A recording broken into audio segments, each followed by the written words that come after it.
Hello students, today I am here with a new family which is known as family Caryophyllaceae. Family Caryophyllaceae is also known as pink family. ये common name जो हम family का लिखते हैं वो आप अपने माइंड में रखा करिए, क्योंकि कभी कभी क्वेश्चंस जो बनते हैं वो कॉमन नेम से ही बन जाते हैं। इसीलिए हम साइड में यहाँ पर मेन फैमिली का तो नाम लिखते ही हैं, उसी के साइड में हम कॉमन नेम भी लिख देते हैं। तो family caryophyllaceae is also known as pink family and it is represented by approximately 75 genera. So 75 genera represents the family Caryophyllaceae. So first of all we will write the systematic position of the family. Systematic position, it belongs to Polypetalae, Thalamiflorae and Caryophyllinae.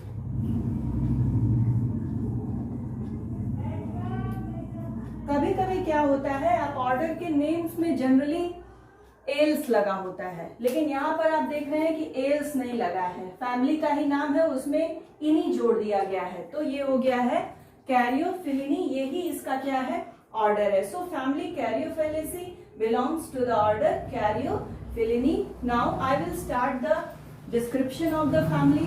So first of all हम लोग लिखेंगे क्या, habit. Habit includes mostly annual and perennial herbs. यहाँ पर आप देख रहे हैं एनुअल और पेरेनियल दोनों टाइप के हर्ब्स यहाँ पर आएंगे। और उसके बाद यहाँ पर हम देखेंगे स्टेम का कैरेक्टर। स्टेम देखिए जनरली कैसे है, ये हर्ब्स है, तो जहां पर आप हर्ब, जैसे मान लीजिए आपने हैबिट में हर्ब लिखा, तो फिर आपको एक अंदाजा लग जाता है कि स्टेम कैसा होगा, जनरली वो कैसा होगा, डेलिकेट होगा, ग्रीन होगा। ये दो कैरेक्टर आपको अपने से ही लिख लेने चाहिए। तो ये कैसा होगा, ग्रीन होगा, और हर्ब है, तो हर्ब कैसे प्लांट होते हैं, दे आर डेलिकेट प्लांट्स, तो they are green delicate stem. और इनके जो नोड्स होते हैं वो होते हैं स्वॉलन। कैसे होते हैं, स्वॉलन। ये देखिए दिस पोर्शन इज नोड, इसे ही क्या कहते हैं, नोड कहते हैं।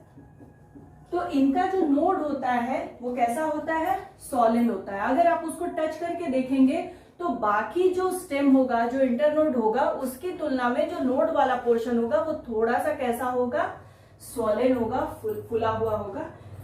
ये एक ऐसा कैरेक्टर है जो इस फैमिली को बाकी फैमिली से अलग कर देता है, एक्सेप्ट वन फैमिली। एक फैमिली होती है जिसे हम कहते हैं फैमिली एकेंथेसी, वहां पर भी आपको सॉलिड नोड्स दिखाई देंगे। चलिए आगे बढ़ते हैं। तो ये हो गया इसका स्पेशल कैरेक्टर हो गया, नोड्स कैसे हैं, स्वॉलन है।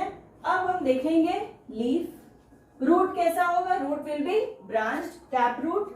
लीफ होगी इसकी simple,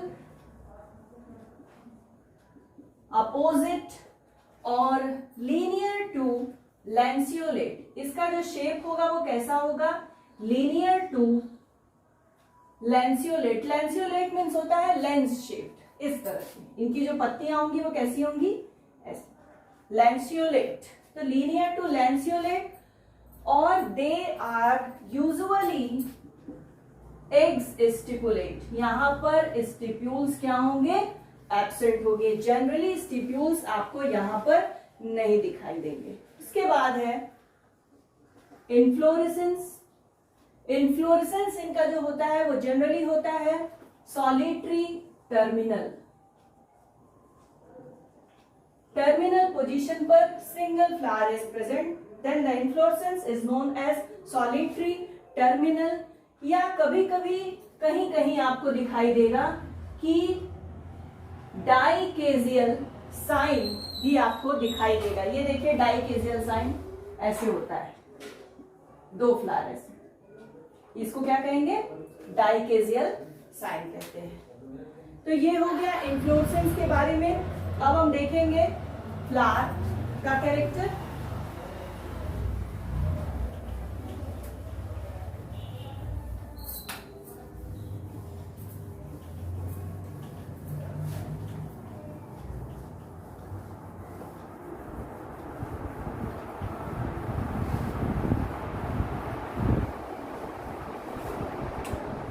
Now, the characters of flower.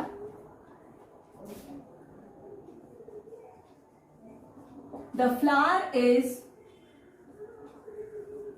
bracteate, यानी कि bracts are present. उसके बाद bracteolate, यानी कि bracteoles are also present. They are complete hermaphrodite. देखिए हर्माफ्रोडाइट मीन्स होता है कि जब दोनों सेक्स ऑर्गन एक ही फ्लावर में पाए जाते हैं, वहां पर हम बाइसेक्सुअल या हर्माफ्रोडाइट वर्ड यूज करते हैं। कंप्लीट मीन्स जब फ्लावर में चारों वर्ग पाए जाते हैं, यानी कि एंड्रोशियम, गायनोशियम, पेटल, सेपल, तो उस कंडीशन में हम यूज करते हैं कंप्लीट। तो the flower is complete hermaphrodite. कहीं कहीं क्या होता है, यूनिसेक्सुअल होता है, rarely unisexual in case of lychnis. Lychnis एक प्लांट है इस फैमिली का, वहां पर कहीं कहीं आपको दिखाई देगा कि फ्लावर कैसा है, यूनिसेक्सुअल है। They are actinomorphic, hypogynous. They are actinomorphic, hypogynous, but sometimes they are perigynous also. तो perigynous का बहुत अच्छा एग्जाम्पल है arenaria. Arenaria is the very good example of perigynous flower. तो जनरली आप लोगों ने यहाँ पर देखा कि flower is bracteate, bracteolate, complete, hermaphrodite. Rarely they are unisexual. In case of lichnis, you will find the flower is unisexual, यानी कि मेल फ्लावर अलग और फीमेल फ्लावर अलग पाया जाएगा. They are actinomorphic, hypogynous, perigynous. Perigynous का example है एरिनेरिया. Hypogynous condition, perigynous और एपिगाइनस कंडीशन के बारे में हम लोगों ने प्रीवियस वीडियो में बात की थी, तो यू कैन वॉच देयर. उसके बाद देखिए generally they are pentamerous. Pentamerous flower होने का मतलब है कि इनमें जो नंबर ऑफ पेटल्स है या नंबर ऑफ सेपल्स है ये या तो 5 होगा या तो 5 का क्या होगा, मल्टीपल होगा, यानी कि या 5 होगा या तो 5 2 10 होगा, 5 3 15 होगा. इस तरह से इसमें पेटल्स पाए जाते हैं. तो the flower is pentamerous. Sometimes they are tetramerous. Tetramerous कभी कभी होते हैं और इसका बहुत अच्छा एग्जांपल है सेजाइना. सेजाइना में आपको टेट्रामेरस फ्लावर दिखेंगे, यानी कि जो फ्लावर होगा उसमें number of petals and sepals will be either 4 और मल्टीपल ऑफ 4.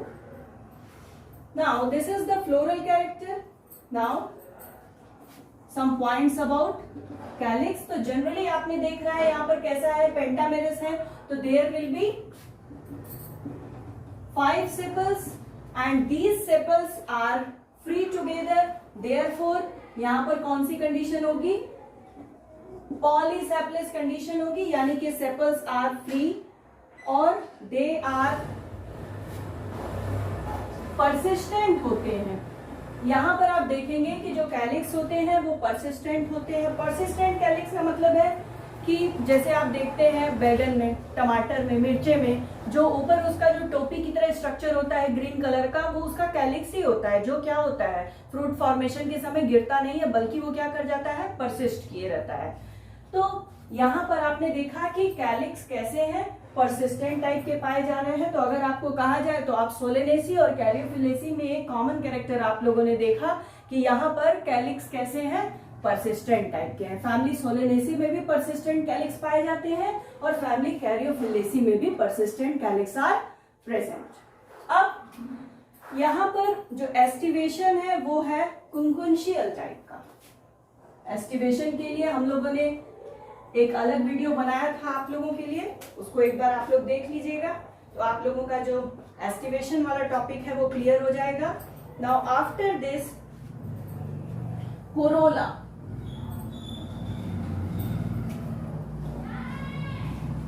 कोरोला कितने होंगे यहाँ पर कोरोला होंगे 5 petals and they are free. It means यहां पर कौन सी कंडीशन होगी, पॉलीपेटलस कंडीशन पाई जाएगी।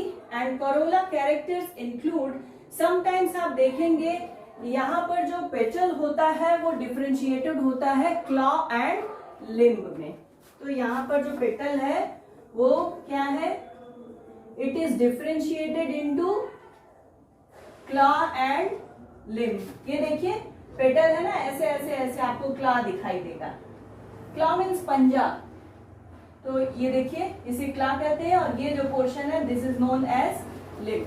तो कैरियोफिलेसी में इस तरह का कैरेक्टर पाया जाता है कि इसके जो फ्लावर होते हैं, इनका जो पेटल होता है, it is differentiated into claw and limb. और इस तरह के अरेंजमेंट को, इस तरह के स्ट्रक्चर को, इस तरह के कोरोला को कहा जाता है कैरियोफिलेशियस कोरोला। ये सिर्फ फैमिली कैरियोफिलेसी में ही पाया जाता है। तो this is about corolla, and after corolla we will write about androecium. तो एंड्रोशियम की संख्या यहां पर आप देख सकते हैं कि 5 to 10 पाई जाती है, 5, 6, 7, 8, 9, 10 कितने भी स्टेमन हो जाते हैं। और कभी कभी क्या होता है कि number of petals will be equal to the number of stamen. जितने पेटल्स पाए जाएंगे उतने नंबर ऑफ स्टेमन पाए जाएंगे। एंड यहां पर पाई जाती है ऑफ डिप्लोस्टेमिनस कंडीशन, ऑफ डिप्लोस्टेमिनस कंडीशन। यहां पर जो स्टेमन होते हैं वो अरेंज होते हैं 2 वर्ल में, यानी कि 2 घेरे में अरेंज होते हैं। तो इसी वजह से यहां पर पाई जाती है ऑफ डिप्लोस्टेमिनस कंडीशन, जिसमें होता क्या है कि जो जैसे ये है, ये हो गया इनर वर्ल और ये हो गया आउटर वर्ल, और ये हो गया मान लीजिए पेटल, ये हमने पेटल है मान लीजिए बनाया। तो जो पेटल है उसमें जो 2 स्टेमन होंगे आउटर वर्ल के, ये इनर वर्ल है, ये आउटर वर्ल है। आउटर वर्ल के जो स्टेमन होंगे they are opposite to the petals. ये है स्टेमन और ये है पेटल, तो ये इसके क्या होंगे, अपोजिट होंगे। लेकिन जो इनर वर्ल वाले स्टेमन होंगे वो कैसे होंगे, अल्टरनेट होंगे। ये देखिए हमने बनाया नंबर, ये पेटल है, ये भी पेटल है। तो आउटर वर्ल के जो स्टेमन है वो देखिए इसके अपोजिट है, और जबकि जो इनर वर्ल का जो स्टेमन है वो इसके, इन दोनों के क्या है, अल्टरनेट है। पेटल्स के क्या है, अल्टरनेट है। तो इस तरह की कंडीशन को हम कहते हैं ऑफ डिप्लोस्टेमिनस कंडीशन। यहाँ पर पॉलीएंड्रस कंडीशन होती है, यानी कि जो स्टेमन्स है वो कैसे होते हैं, फ्री होते हैं। एंड्रोशियम क्या होता है, फ्री होता है, they are not fused. Now we will discuss की कोरोला के कैरेक्टर्स, गायनोशियम के कैरेक्टर्स।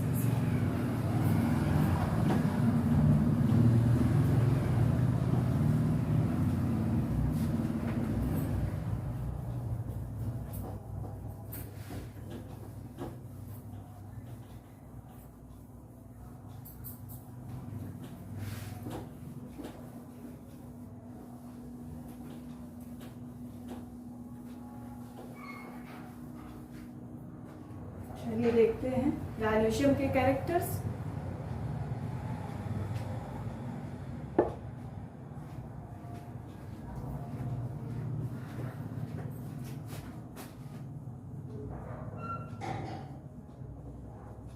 Gynoecium के characters. So gynoecium is represented by 2 carpels. So 2 carpels पाए जाते हैं, कभी कभी पाए जाते हैं 5 किस में पाए जाते हैं, लिग्निस में आप देखेंगे तो आपको वहां पर 5 कार्पल्स दिखाई देंगे। They are syncarpus, or the ovary will be superior. Hypogynous flower है तो ovary will be superior, and यहां पर पाया जाता है free central placentation. यहां पर पाया जाता है free central placentation. Now fruit is a dry capsule. तो dry capsule represent the fruit type. Now the floral formula अब हम लिखेंगे. सबसे पहले हम लोगों ने देखा था कि यहाँ पर फ्लावर कैसा था, ब्रैक्टिएट था, ब्रैक्टियोलेट था, एक्टिनोमॉर्फिक, हर्माफ्रोडाइट, कैलिक्स कितने थे 5 फ्री थे, ब्रैकेट नहीं लगाएंगे. कोरोला कितने थे 5, ब्रैकेट नहीं लगाएंगे. उसके बाद एंड्रोशियम कितने थे, एंड्रोशियम पाए जा रहे थे 5 to 10, ब्रैकेट नहीं लगाएंगे, पॉलीएंड्रस कंडीशन है. और गायनोशियम कितने हैं 2 है, सिनकार्पस है, सुपीरियर ओवरी है. तो ये हो गया floral formula. Now some economic important plant of the family. So first of all, the ornamental plants includes Dianthus caryophyllus. Another species are Dianthus barbatus. Dianthus barbatus के अलावा 2 और बहुत अच्छे प्लांट हैं, डायंथस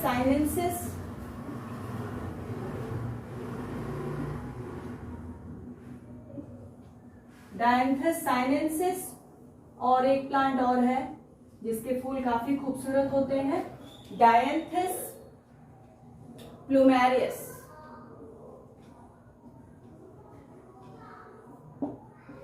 तो these are the ornamental plants.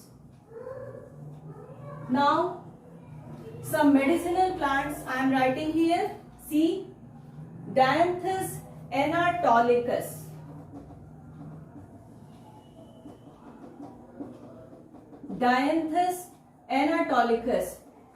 This plant is used to cure intermittent fever.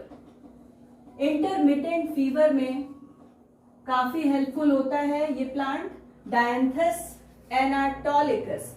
Next plant is lychnis coronaria. Lignis coronaria is used in the liver and lungs diseases. ये देखिए corona नहीं है, कोरोनेरिया है, लिखते समय ध्यान दीजिएगा. Lychnis coronaria is used in the treatment of several liver and lungs diseases. उसके बाद देखिए कुछ प्लांट है जैसे कि स्टिलेरिया. इसका जो इंटायर प्लांट होता है वो कैसा होता है, एंटी कैंसरस प्रॉपर्टी शो करता है. एंटी कैंसरस प्रॉपर्टी इसमें होते हैं, तो कैंसर के ट्रीटमेंट में इट इज यूजफुल. उसके बाद देखिए कुछ अन्य प्लांट हैं जैसे कि spergula arvensis. Actually this is the fodder plant, यानी कि एनिमल्स को खिलाने के काम आता है. स्पर्गुला आर्वेंसिस.